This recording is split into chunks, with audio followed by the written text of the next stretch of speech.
So now we're looking at the TC250M Vulcan machine from the Engineering Technology Group. Now Steve, this looks slightly bigger to the TC200 which we've looked at in a previous video. Is that really the main difference here, just the size, the weight, the power? Yeah, so we step up from the 200 to a 10-inch chucking machine. So within each platform of machine, you have the option to take a 10-inch chuck, or it's got the capability to take a larger chuck.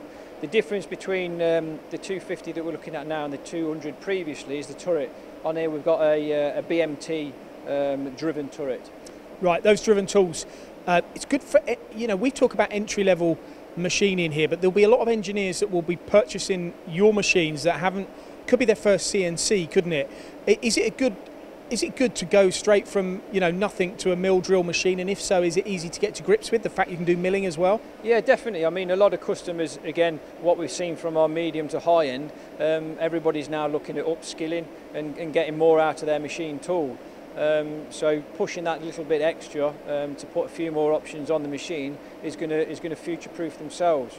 And again, with our backup and support for any elements of the machine tool they don't understand, that's what we offer our training capabilities for. Now, these machines are built in Taiwan. Steve, you actually employ people in Taiwan to develop, don't you?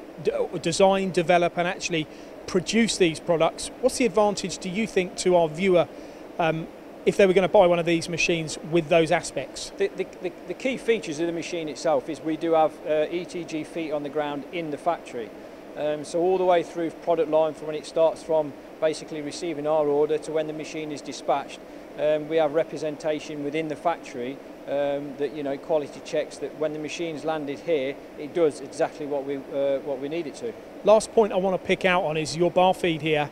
Vulcan bar feed looks familiar though. Is it a collaboration in some senses here? Yeah, so we've partnered up with Hydrofeed here in the UK. It's been a major part of our growth, particularly with Nakamura, and they've developed a Vulcan bar feed for us that we can only integrate to the Vulcan machines. And I think the key feature with the Hydrofeed bar feed in the Vulcan ranges is backup and supported by Hydrofeed and their engineers. Very, very important. So there you have it. TC250M. This is a mill drill machine, but you can have a 2-axis of this size, can't you? Correct, and the longer bed version as well. And the long bed version, yeah. So options available. Contact ETG at engtechgroup.com to find out more.